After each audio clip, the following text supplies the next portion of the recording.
오늘 읽은 본문 중심에서 직책과 본분에 충실한 교회의 제목으로 하나님 말씀 전하겠습니다.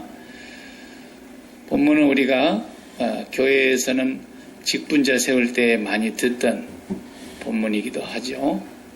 또 집사를 최초로 세우게 된 하나의 사도행전의 표본이 되기 때문에 교회의 일꾼들에게 특별히 많이 적용을 했던 본문인데, 오늘은 그 내용에 있어서 사실 조직교회를 세우는 그것보다도 더 중요한 다른 의미가 있습니다.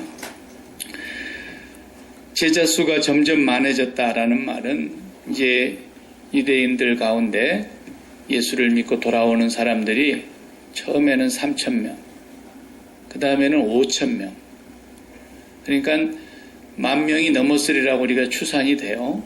갑자기 불어난 이 숫자가 한꺼번에 이렇게 많은 사람이 모이게 되면서 그 안에 우선적으로 했던 일들이 가난한 사람들이 있었기 때문에 가난한 사람들을 돌보는 일을 하기 시작했습니다. 그래서 제자들이 재산을 팔아다가 밭을 팔고 부동산을 팔아다가 사도들의 발 앞에 두니 그 헌금으로 가난한 사람들을 돕기 시작했습니다. 10,000명 중에서 얼마만큼 도왔는지는 모르겠지만 그 많은 사람들이 매일 구제를 받는 겁니다. 그것은 우리 같으면 이번 주에 하게 될 그 유지행 같은 데서 이렇게 밥을 먹게 해주는, 그러니까 음식을 제공하는 거죠. 우선 식사를 해야 되니까 밥도 못 먹고 사는 사람들이 많이 있었다는 거죠. 예루살렘 교회는 여전히 가난했습니다. 그래서 오히려 이방인 교회가 헌금해가지고 사도 바울이 그 헌금을 받아서 예루살렘 교회에 전달을 하곤 했습니다. 그 예루살렘의 가난한 사람들을 식사를 해결해야 되는 문제가 가장 우선적으로 급했기 때문에 매일 구제하는 일이 교회에서 이루어졌다는 거죠. 그런데 거기에 조금 컴플레인이 생기기 시작했어요. 그 이유가 오늘 1절에 나옵니다. 헬라파 유대인이라는 무리가 있고 히브리파라는 사람들이 또 나오게 됩니다. 예루살렘에는 유대인들이 주로 모여 사는 도시이지만 그 속에는 두 그룹이 있었다는 거예요. 하나는 본토에서 나와서 본토에서 자라면서 옛적에 저 북이스라엘 남유다 왕국으로 나누어졌을 때부터서 북쪽은 아시리아에게 망해서 포로로 끌려갔고 남쪽 유다는 바벨론에 망해서 다 포로로 끌려갔고 그렇게 살았습니다. 그런데도 100% 다 끌려가기보다는 조금씩 남겨둔 사람들이 있었어요. 그래서 계속해서 그 본토에서 크게 벗어나지 않고 그 땅에서 살던 자손들은 히브리파 유대인이라 그러는 거예요. 그런데 포로로 끌려가서 이제 산지에다 흩어져 버린 디아스포라라 그러죠. 우리도 그것을 이민자들도 우리가 한인 디아스포라라 그래서 고국을 떠나서 전 세계의 나라에 흩어져 사는 한국 동포들을 우리가 디아스포라라고 표현도 하지 않습니까? 유대인들은 그 디아스포라가 굉장히 많아요. 그때 나라를 잃어버린 이유로서는 1948년 독립할 때까지 거의 그들은 나라가 없이 떠돌이 생활을 해야 했기 때문에 그 흩어진 사람들이 자식을 낳고 또 살아갈 때에 외국 땅에서 태어난 헬라파 유대인들 있단 말이에요. 그러니까 이 사람들은 언어가 달라요. 그래서 자기들이 난 곳에서 말을 배우고, 그래서 히브리 말은 잘 모르는데 그 사람들이 어떤 연유에 의해서 다시 예루살렘으로 돌아와 살게 됐죠. 그러니까 이민 2세, 3세 그리고 계속 후손들이 나왔을 테니까 그 사람들이 다시 고국 땅에 들어와서 살기는 하지만 이 사람들은 이방 땅에서 흘러들어온 헬라파 유대인, 당시에 헬라어를 쓰는 그런 유대인들이었고, 히브리파 유대인, 이 사람들은 예수님 당시에 사용했던 아람어를 쓰는 사람들이에요. 히브리파 유대인들은. 그러니까 언어도 서로 좀 장벽이 있고 말이죠. 이렇게 두 부류가 예루살렘에서 살고 있는데 매일 구제를 해주는데, 이게 히브리파 유대인들 가운데 혼자 되신 분들 중에 친척도 없고 도움이 없이는 살 수 없는 사람들, 그런 사람들을 계속 도왔어요. 그러니까 헬라파에서 유대인으로 살면서 혼자 되신 분들이 너무너무 더 어려울 텐데 이 사람들을 돕지 않았단 말이죠. 그래서 이 사람들 속에서 뭔가 조금 불평이 나오기 시작했어요. 그것이 사도들의 이제 귀에 들어오게 됐습니다. 그래서 오늘 본문에 보면은 12사도가 교회 안에 이제 핵심 제자들을 좀 불러 모았습니다. 그리고는 하는 말이 2절을 다 같이 보시면 12사도가 제 모든 제자를 불러 이르되 우리가 하나님의 말씀을 제쳐놓고 접대를 일삼는 것이 마땅치 아니하니 그랬어요. 공개라는 우리 성경에는 쓰여 있죠. 새 번역, 지금 우리 가지고 있는 개정 개역에는 이제 앞으로 나오는 그 새 성경에는 접대 이렇게 번역했어요. 공개라는 말을 접대라고 했어요. 그러니까 이것은 봉사하는 것을 지금 말하는 겁니다. 이게 섬기는 것을 말하는 건데 이 접대하는 일을 사도들이 했어요. 보니까 사람들이 몰려오는 그 많은 군중들을 사도들이 접대를 했어요. 그런데 이제 3절에 보니까 형제들아 너희 가운데서 성령과 지혜가 충만하여 칭찬받는 사람 7을 택하라. 우리가 이 일을 그들에게 맡기고 우리는 오직 기도하는 일과 말씀 전하는 일에 전무하리라 그랬어요. 전무라는 말도 번역이 좀 어렵죠. 봉사라는 뜻이에요. 기도하는 것과 말씀 봉사하는 일에 충실하겠다 이렇게 말하는 거예요. 오늘 본문에 보면은 봉사라는 말이 여러 번 나옵니다. 그래서 이 봉사라고 하는 말은 집사라는 말과 같은 뜻인데 봉사라고 하기도 하고 또 교회에서 재직을 얘기할 때 집사 그럴 때도 디아코니아 똑같은 헬라 말에서 디아코노스에서 온 말이에요. 네. 그래서 집사 혹은 봉사하는 사람, 섬기는 사람 혹은 수종을 드는 사람 혹은 하임 여러 가지 의미가 다 담겨져 있어요. 이런 사람을 디아코니아, 디아코노스라는 말로 성경에서 쓰고 있거든요. 그래서 헬라파의 과부들이 구제의 대상에서 계속 빠지니까 사도들이 했는데도 빠지는 거예요. 12사도가 열심히 했을 거 아니겠어요. 그런데도 이 사람들 실수한 거죠. 쉽게 말하면. 그래서 사도들만 일을 해도 안 되는 것이고 사도들이 또 오늘 본문에 깨달은 것이 뭐예요?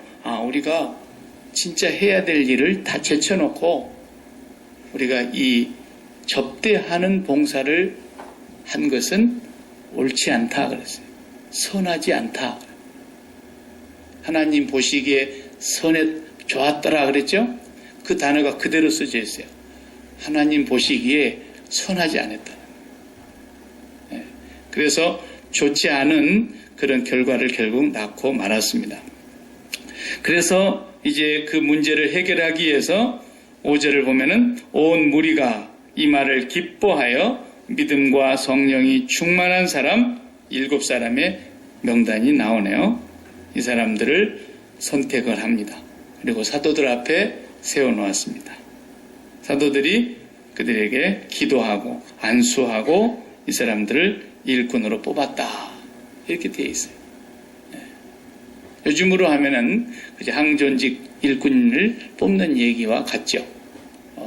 그래서 뽑아놓고 그들에게 안수하고 기도해서 직분자를 세웠다. 근데 한 가지 주목할 만한 얘기가 뭐냐면 7명이 뽑혔는데 말이죠. 7명 다 누구게요? 헬라파 유대인에게서 뽑혔겠어요? 히브리파 유대인에게서 뽑혔겠어요? 7명이 전부 다 헬라파 유대인에게서 뽑혔어요. 예루살렘에는 어떤 숫자가 더 많겠어요? 히브리파 유대인이 훨씬 많죠. 그런데 뽑기를 7사람 다 헬라파 유대인이 뽑혔다는 말이에요. 이것은 보통 사람들의 모임에서는 그렇게 안 됩니다. 저도 총회를 오래 다녀봤고요. 노예도 지금 목사된 날로부터 노예를 가봤지만 노예에서도 투표를 하거든요. 그러면은 이런 일이 벌어질 예가 그렇게 많지 않아요. 근데 유대인들로서 살아오는 두 그룹이 중에서 히브리 사람들로 본토에서 살아오던 그 사람들은 어떤 사람들이에요? 우리가 쉽게 말로 뭐라 그러죠? 박힌 돌이라 그러죠. 그런데 굴러들어온 돌이 박힌 돌을 다 뽑은 것처럼 됐어요. 근데 이 두 그룹이 무슨 서로 경쟁을 한다든지 서로 자기들의 어떤 그런 헤게모니를 가지고 그런다든지 그런 건 전혀 없었어요. 이걸 보면은 이 교회가 정말 성숙한 교회구나 하는 걸 알 수 있어요. 히브리파 유대인들이 한 명도 자기들이 앞에 안 나서고 지금 잘못된 이것을 바로잡기 위해서는 헬라파 유대인들이 다 나서야 됩니다. 약속이나 한 듯이 그쪽으로 표가 다 몰아간 거예요. 보통 이건 성숙한 사람들이 할 수 있는 일이 아닙니다. 그렇죠? 한국 교회는 어쩐지 잘 내가 이제는 떠나온 지가 오래돼서 모르겠지만 이민 한인 교회를 보면은요, 이 직분 세우는 거 아주 말이죠. 재미있는 일이긴 하지만 아주 기쁜 일이긴 하지만 어떤 교회는 보니까 굴러들어온 것들이 박힌 돌을 다 뽑았다 그래가지고 막 박힌 돌들이 성질나서 교회를 떠나고 그런 일들이 많습니다. 내가 보니까. 참 재미나는 그런 웃지 못할 해프닝들이 교회 안에 많이 있어요. 그래서 저렇게 주님을 위해서 몸 바쳐 충성하겠다는 사람들이 많은 거 보면 참 이걸 좋아해야 될 일인지 어쩐지는 잘 모르겠지만 그런 일들이 교회 안에서 문제가 생기는 경우가 참 많거든요. 근데 이 헬라파 교인들 7명을 다 뽑아주셨다. 우리가 지금까지 잘못했습니다. 여러분들에게 잘못했습니다. 여러분들이 이 일을 잘 해주시기 바랍니다. 자, 이거 굉장한 거예요. 그러니까 누가 더 훌륭한 거예요? 둘 다 훌륭한 거예요. 둘 다 훌륭해요. 마음이 그 정도 넓은 거예요. 자기 이름 내고 막 이런 그런 얘기가 아니란 말이에요. 이건. 그래서 헬라파 사람들이 이제 선두에 나서서 일을 하게 된 것입니다. 사도행전을 보면요, 헬라파 유대인들이 다 일을 했어요. 그 이후로 이제 7장에 6장 끝나면 바로 7장부터서 일꾼을 뽑아놓고 나니까 스데반 집사님이 헬라파 유대인이에요.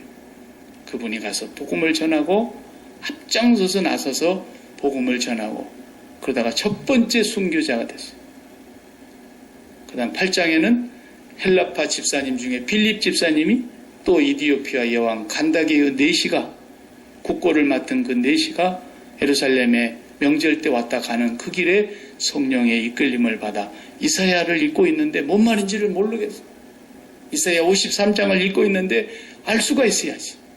도대체 이 53장의 주인공이 누구냐? 자기도 모르는 글을 읽고 가는데 성령이 빌립 집사를 그 사람에게로 붙여가지고 전도를 하게 하고 가다가 물이 있는 곳에서 세례를 받게 하고 그 7 집사님들이 막 복음을 전하는데 앞장서는 거예요.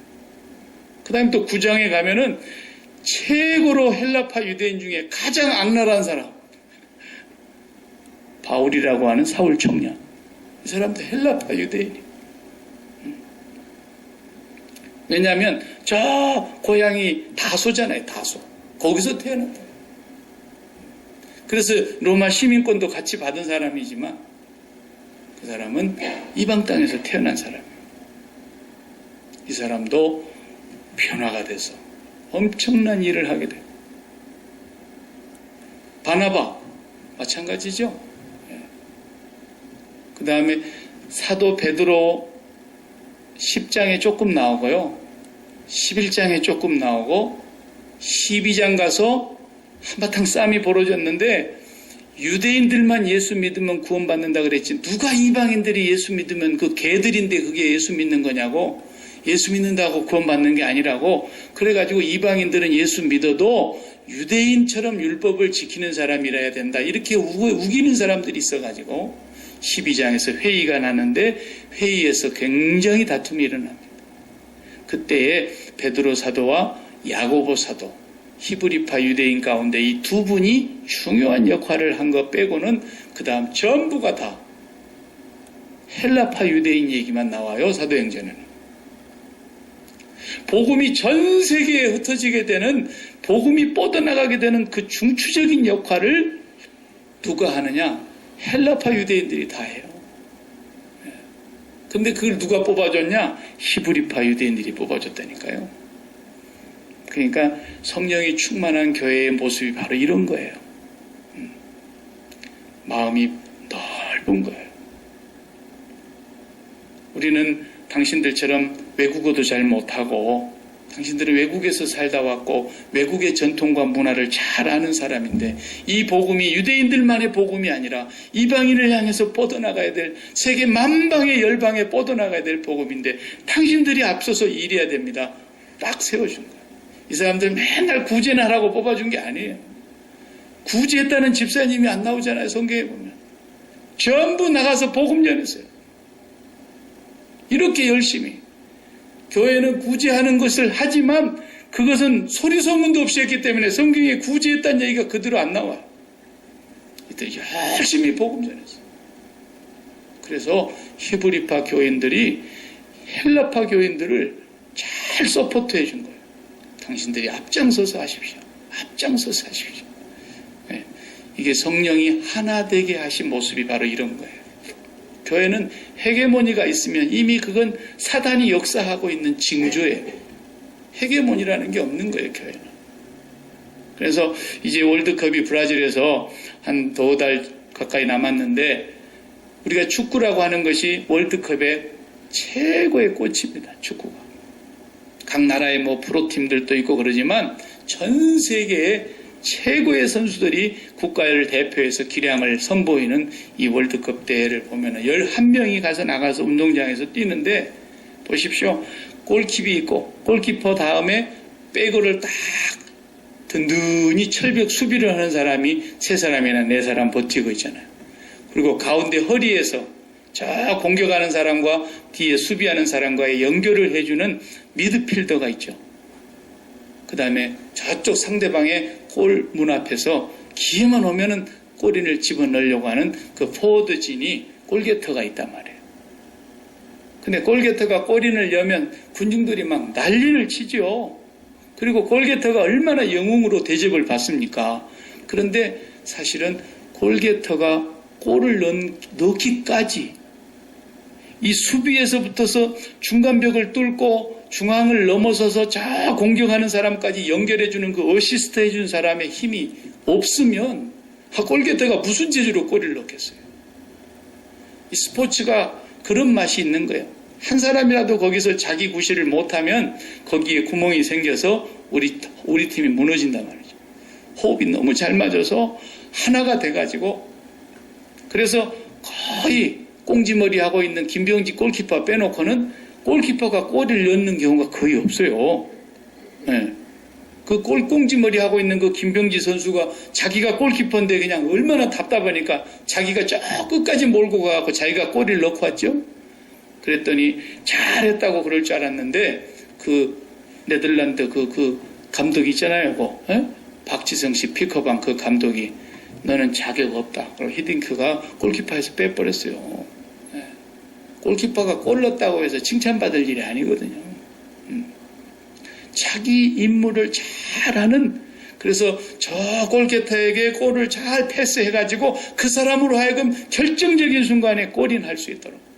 나머지 모두가 어시스트를 하는데 세상에 박힌 돌들이 한 사람도 이름을 앞에 내세우지 않고 쫙 이렇게 서포트를 하기 시작하는데 헬라파 유대인들이 거기에 힘입어가지고 막 골인을 넣기 시작하는 거예요. 한 대마다 골인을 넣는 거예요. 그러니까 두 그룹이 얼마나 훌륭하냐고 말이에요. 두 그룹이 다 훌륭한 거예요. 이게 성령이 역사하시는 모습입니다. 부끄러운 얘기지만 목사들도 그렇게 투표 잘 안 하더라고요. 고향이 어디라고? 그래가지고 고향 연고지 찾고 말이죠. 신학교는 어디 나왔다고? 그래가지고 우리 총회에도 장신 나온 사람, 장신 아니고 LA 장신, B 장신, 막 아이고 참 주님이 보시면은 놀고 자빠졌다 그럴 거야. 예. 목사들이라도 별 수 있나요? 그러니까 정말 이 일꾼을 이렇게 세워서 그 사람들이 정말 앞에서 이 명단은 순교자 명단이라는 거예요. 순교자 명단. 일본이 스데반 집사님이 일본 딱 나와서 그래서 제일 괜찮은 집사인 줄 알았어요. 그랬더니 제일 먼저 죽었어요. 제일 먼저 순교했어요. 이분이. 그러니까 여러분 교회에서는 그저 직분을 맡았다 그러면은 제일 먼저 죽을 각오를 하는 거예요. 제일 먼저. 그러니까 죽게 되면 제가 제일 먼저 죽을게요. 네. 어쨌거나 제일 먼저 죽으라고 목사를 세워놓은 것이고 또 그것들이 와서 죽이려고 맘먹으면 제일 우두머리부터 죽이겠죠. 네. 목을 딱 쳐야지 죽지 손가락 하나 잘라갖고는 안 죽으니까 목을 딱 쳐버리지 않겠어요? 네. 그렇게 죽을 각오를 하는 사람들이 맨 위에 맨 앞에 이렇게 선두에 나섰던 거죠. 참 멋있는 교회다. 저는 그것을 오늘 말씀을 준비하면서 다시 한번 보게 되었습니다. 오늘 이 집사의 7분의 명단은 왜 집사라 그러느냐? 그냥 집사라는 말이 성경에 없지만 봉사하는 사람, 디아코노스 그렇게 말했기 때문에 우리 집사라고 우리가 편의상 성경에 번역을 하고 있습니다. 디아코노스를 디모데전서 3장 8절 이하에 보면 집사들이 어떤 사람이 뽑혀야 됩니다. 디모데에게 목회서신을 써서 보낼 때에 집사의 자격, 감독의 자격 이렇게 써 보낼 때 거기 집사라는 말이 디아코노스로 나와 있거든요.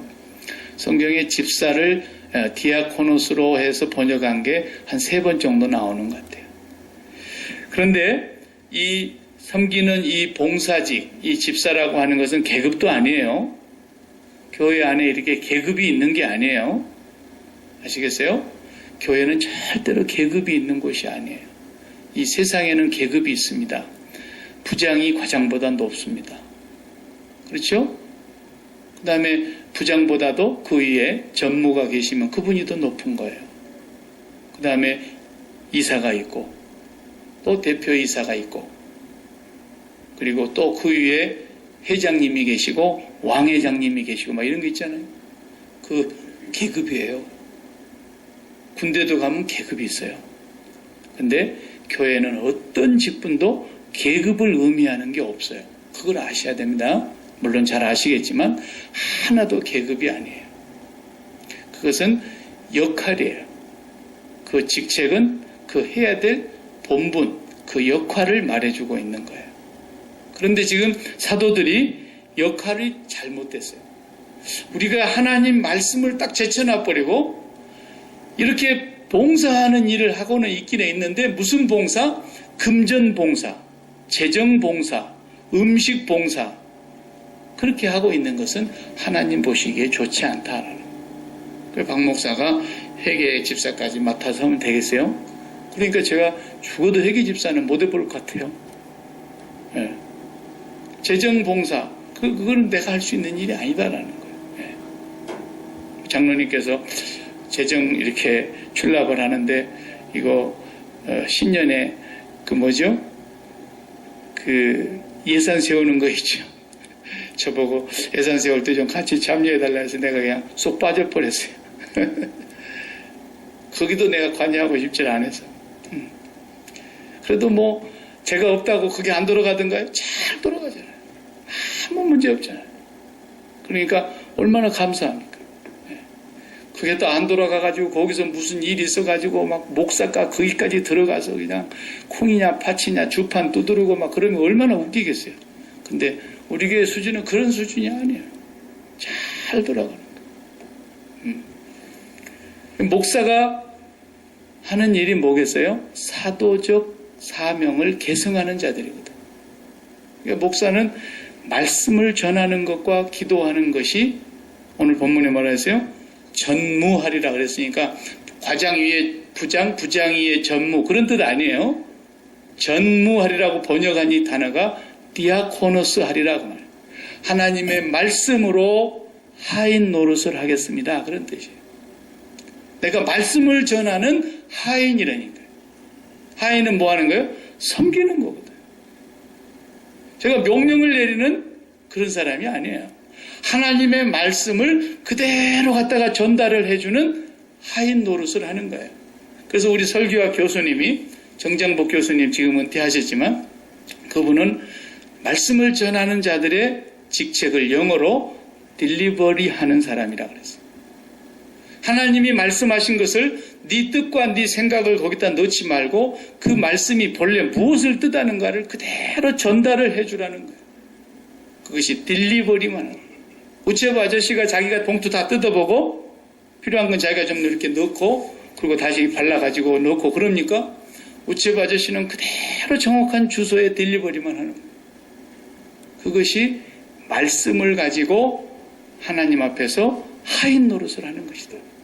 하나님의 하인이 되어서 하나님의 백성들에게 말씀을 가지고 봉사한다. 그리고 기도는 뭐예요? 그 말씀을 붙들고 기도하는 걸 말하는 거예요. 그럼 자기들만 하는 거냐? 그거 아니죠. 봉사하는 사람들은 그러면 말씀도 기도도 안 하는 겁니까?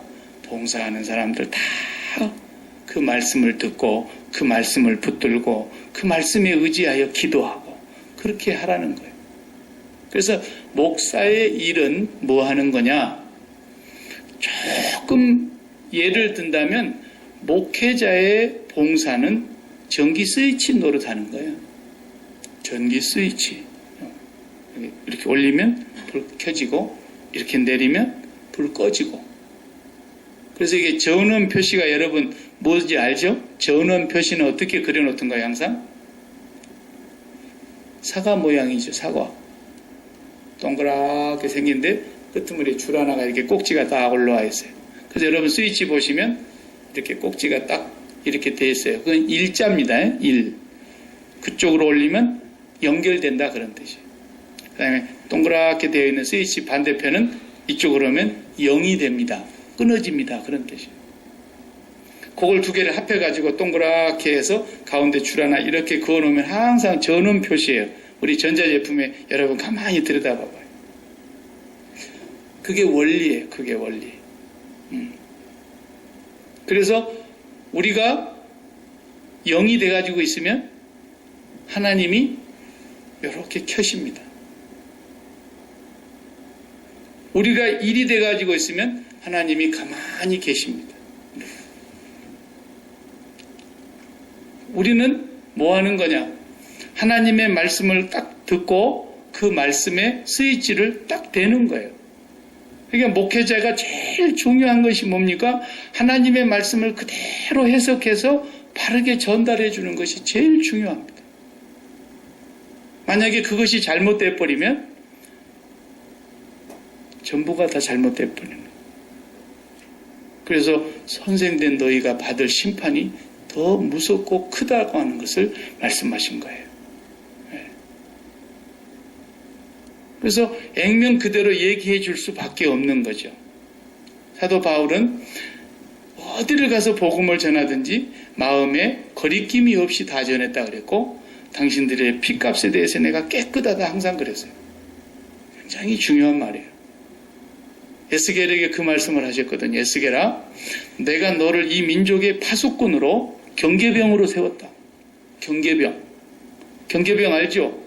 보초 쓰는 사람 말이에요. 적이 쳐들어오면 심각한 상황이다. 그러면은 나팔을 어떻게 부는지 다 신호가 있어요.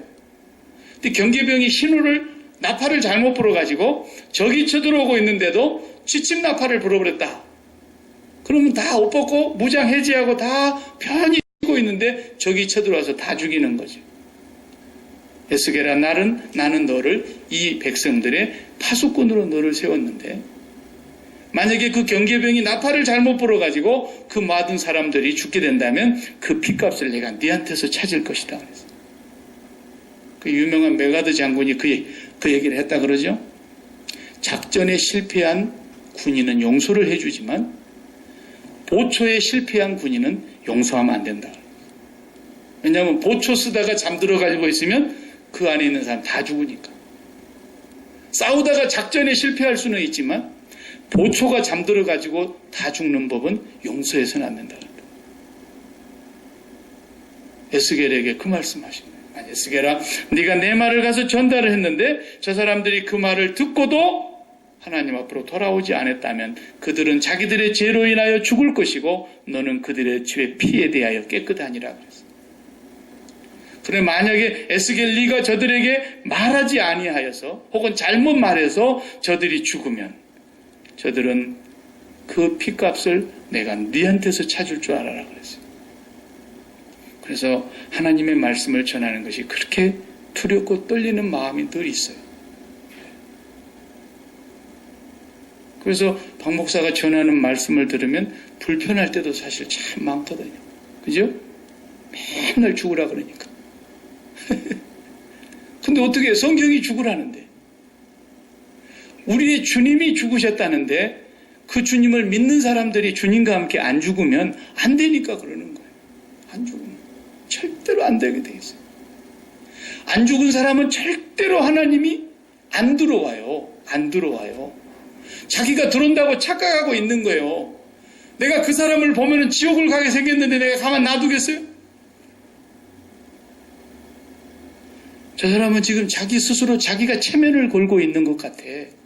안 죽으면 절대로 하나님이 성령으로 안 찾아오셔요. 그게 성경이에요. 예외가 없어요. 다른 방법으로 하나님이 조금은 안 찾아오실까요? 아니라니까요. 하나님이 아예 연결이 안 되는 거예요. 스위치가 0.00000000mm만 떨어져 있어도 불은 안 들어오는 거라니까요. 스위치가 분명히 딱 붙어야 불이 들어옵니다. 스위치가 꽉 붙는다고 불이 더 세게 들어오고 그런 거 아닙니다. 붙으면 불이 들어오고 0.0000mm만 떨어져 있어도 불이 안 들어옵니다. 이 안에 있는 것들이 필라멘트 있습니다. 필라멘트가 0.0000mm만 끊어져도 불 꺼져 버립니다.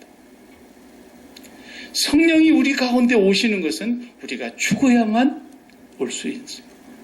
안 죽으면 안 와요. 그런데 안 죽은 사람이 자기 스스로 나는 성령 받았어. 나는 내 안에 성령이 있을 거야. 그런 사람들이요. 교회 안에 들어 있어요. 그런데 내가 그 사람을 놔두고 이대로 놔두면 지옥 가는데 그 사람을 교회에 나왔다고 그렇게만 이뻐하면 되겠어요? 아니죠. 내가 하나님 앞에서 심판받는 걸. 그렇기 때문에 아파도 들어야 돼요. 그러니까 어떤 사람은 그래요. 아니 목사님 예수만 믿으면 구원받는 거 아닙니까? 누가 그걸 틀렸다 그랬어요? 근데 뭐 그렇게 그냥 죽어야 되는 게 많고 뭘 지불해야 되는 게 그렇게 많습니까? 뭘 다 팔아야 된다 그럽니까? 예수 믿으면 구원받는 거 아닙니까? 이렇게 사람들이 얘기한단 말이죠. 예, 맞습니다. 믿으면 구원받는다는 말과 다 팔아야 된다는 말이 똑같은 말이거든요. 어떡합니까? 똑같은 말입니다. 표현만 다른 거예요. 똑같은 말이에요. 그 말이. 예를 들어 볼까요? 냉장고가 산지가 15년 됐어. 시집 올 때 갖고 온 걸 지금까지 내가 쓰고 있어. 냉장고를. 냉장고가 됐다 안 됐다 그래. 그래서 그냥 물건 넣어놨다가 다 그냥 썩어서 내버리는 일이 너무 많아. 고쳐도 안 돼 이제. 그래서 이 냉장고를 바꿔야 되겠다 생각하고 있는데 이거 웬일입니까? 그냥 H마트 가서 뭐 하나 이렇게 샀는데 그냥 거기서 당첨이 돼버렸네. 그래가지고 그냥 냉장고 기가 막히게 좋은 것이 들어왔어.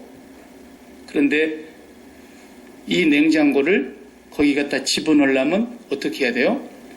기존에 고장난 냉장고 빼내야 한다니까요. 그 말인 거예요, 그 말. 에? 죽어야 된다는 말이. 우리 옛사람이 죽지 않고는 절대로 새 사람이 들어올 수 없다니까요. 이 고장난 냉장고 갖다 버리지 않고는 절대로 새 냉장고 거기 못 들어가는 거예요. 아이고, 이 냉장고 밑부분은 그래도 쓸만해. 위에 냉동만 잘 안 되지. 그래서 절반 잘라가지고 또 거기다 넣고 새 냉장고 집어넣어요? 안 된다니까요. 고장난 냉장고 완전히 뽑아내고 새 냉장고 들어가야만 되는 거예요. 그렇습니다. 하나님은 은혜로 오신 분이에요. 맞아요. 아무리 우리가 돈을 준다고 해서 하나님 오신 분은 아니에요. 거저 오시는 분이에요. 구원은 거저 받는 거예요. 그러나 내가 예수 그리스도와 함께 십자가에서 옛사람이 죽지 않으면 절대로 성령이 오시지 않습니다. 그게 기독교예요. 그것을 성경에서 다른 말로 네가 다 팔아야 가질 수 있다. 그렇게 말한 거예요. 그러니까 하나님의 자녀의 DNA를 갖고 있는 사람은 이 얘기를 계속 들어야 그 말이 들리는 거거든요. 그래서 교회는 그저 세상 얘기 많이 해봐야 별 소용없어요. 사실대로만 얘기해 주면 되는 거예요. 그리고 박 목사는 하나님 앞에서 그 사실대로 얘기하는 것에 최선을 다해서 공부하고 준비하고 기도하고 그렇게 해야 될 책임이 있고요. 만약에 내가 잘못 전해서 믿음을 바르게 갖지 못하게 된다면 제 책임이 얼마나 크다는 걸 알죠. 학생이 책임이 크겠어요? 선생 책임이 크겠어요? 선생 책임이 10배나 더 크죠. 그래서 함부로 선생 되지 말라 그런 거 아닙니까? 그래서 교회는 이 하나님의 말씀과 연결되는 부분이 제일 중요해요. 제가 이번에 장로님과 노예를 다녀오면서도 다시 한번 제가 그걸 느꼈어요. 참 노예가 그동안에 어려운 과정을 많이 걸어오면서 많은 사람들이 안타까워하고 아파하고 고통을 당하고 그런 부분들이 있었어요. 사람 모이는 곳에 뭐 그런 일이 덜어 있지 않습니까? 그런데 이번에 우리 총회장님께서 오셔서 정말 눈물을 흘리며 하나님 앞에서 간절히 메시지를 전하시더라고요. 메시지를 60분 동안을 전했어요. 한 20분만 하고 지금 빨리 성찬 예식 끝나면 그 다음에 회의를 진행해야 되는데 회의가 문제가 아니라는 거예요. 60분 동안을 메시지하는 시간만 1시간을 전했어요. 눈물을 흘리며 전하다가 웃으면서 전하다가 피를 토하는 마음으로 전하다가 그러다 보니까 그 마음들이 다 상처가 이렇게 아물어지고 치유되고 하나님의 은혜가 임하고 성령의 역사가 일어나고 모든 것이 잘 끝났지 않습니까? 얼마나 제가 그걸 보면서 하나님께 감사하든지. 만약에 그렇지 않고 그냥 형식적으로 한 20분 예배 그냥 얼른 해 때우고 우리 그러잖아요. 얼른 이 예배 밥 뿌리고 합시다. 2부가 더 중요한 사람들이 많아. 어떤 사람은 3부가 더 중요한 사람이 많고. 아니요. 교회는 2부, 3부는 그냥 대충 해도 괜찮아요. 1부가 제일 중요하고 하나님 앞에 예배하는 거. 그리고 그 말씀 앞에 우리가 엎드려 복종하는 거예요. 이게 제일 중요합니다. 매일매일 말씀 앞에 서는 것이 첫 번째예요. 우리 교회가 그 스위치 켜는 일을 잘해야 돼요. 모든 걸 다 준비해놨어요. 완벽하게 다 갖췄어요. 그래도 저기 전기 안 들어오면 아무 소용없잖아요. 전기 들어오는 일이 1번이에요. 무슨 일을 해봐도 그래요. 그래서 하나님의 말씀이 바르게 우리 마음 가운데 임하고 그 말씀을 사람의 말로 받지 아니하고 하나님의 음성으로 받고 그 말씀 앞에 우리가 다 같이 이제 우리도 하인 노릇을 잘하겠습니다. 왜? 예수님이 오셔서 하인 노릇 했잖아요. 그는 근본 하나님의 본체이셨지만 하나님과 동등됨을 취할 것으로 여기지를 아니하셨고 오히려 자기를 비워 종의 형상을 가져 사람의 모양으로 나타나셔서 죽기까지 하인 노릇을 했어요. 그분이 교회의 머리이고 그 머리 되신 분의 몸뚱아리가 우리 교회고 그 머리에 붙어있는 몸인데 몸뚱아리인 우리가 하인 노릇을 안 한다면 그 사람 예수님께 붙어있는 사람 아니잖아요. 그죠? 네. 우리가 그분과 연합하여서 그분과 하나가 되어서 십자가에서 같이 죽은 사람이라면 우리는 진정으로 하인 노릇을 하는 사람이 된다. 그래서 여러분들 중에 7사람을 좀 뽑아주십시오. 그랬더니 그 하인 노릇을 하는 사람을 딱 7분을 뽑아놨어요. 그 하인 노릇을 잘하는 사람이 바로 어떤 사람이에요? 성령 충만한 사람이에요. 성령 충만은 겉으로는 안 보여요. 이걸 사람이 알 수가 없어요. 그런데 열매를 보아서 나무를 우리가 알 수 있잖아요. 하인 노릇을 잘하는 거예요. 근데 각자 다 달라요. 직책이 다르니까. 그런데 하인 노릇을 하는 걸 보니까 어떤 사람은 말씀과 기도로 하인 노릇을 하는 사람이 있고 어떤 사람은 돈으로 하인 노릇을 하는 사람이 있어요. 재물로. 사도들의 발 앞에다 다 그냥 다 내놓는 거예요. 어떤 사람은 그 재물을 가지고 또 잘 섬기는 일로. 어떤 사람은 박 목사 같이 말이 잘 안 되니까 또 말을 잘하는 사람 옆에 붙어가지고 모세 옆에 아론이 붙듯이 말이죠. 쫙 하는 사람. 어떤 사람은 몸으로, 어떤 사람은 재능으로, 어떤 사람은 지식으로, 어떤 사람은 뛰어난 지혜로. 다양하지 않습니까? 그런데 전부가 보니까 너무 하인 노릇을 잘하는 거지. 하인 노릇을 잘하는 걸 보니까 성령이 충만하구나. 이것이 7분이 딱 뽑히고 나니까 일이 그냥 다 해결이 됐어요. 오늘 우리가 초대교회의 이 모습 안에서 바로 그런 모습을 우리 교회가 걸어가 한다는 것입니다. 성령으로 충만한 사람, 믿음과 지혜가 충만한 사람, 이 기준이 바로 거기에 있어요. 그래서 오늘 저와 여러분이 우리 교회가 각자 맡은 직책은 다 다르고 잘할 수 있는 재능이 다 차이가 있고 그렇지만은 뭘 해도 상관없어요.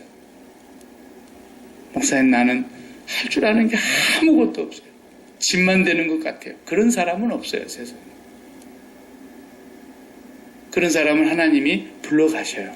왜? 하나님의 뜻이 끝났기 때문에. 그러나 하나님의 그를 향하신 그 계획과 섭리와 뜻이 다 끝나지 않는 사람은 절대로 안 불러가십니다. 그러니까 나는 집만 되지 아무 짝에도 쓸모없는 사람이다. 이런 사람은 교회 안에 없습니다. 제일 큰 봉사가 뭐라고요? 기도하는 봉사래요. 기도하는 봉사. 중보기도 해보세요. 중보기도가 얼마나 큰 전도인지 아십니까? 나가서 발로 뛰는 것도 전도지만요. 앉아서 계속 기도하는 거예요. 그 사람 이름을 부르며 그 기도는 온 지구를 몇 바퀴를 돌아도 멈추지 않잖아요. 내가 생각나는 모든 사람들을 다 이름을 불러 기도할 수 있잖아요. 날마다 그들의 이름을 불러 하나님 앞에 중보기도하고 하나님 앞에 기도하는 거예요. 기도는 그 전도예요. 그렇기 때문에 우리가 하나님 앞에서 섬기는 일들이 너무너무 많습니다. 분야마다 너무너무 많습니다.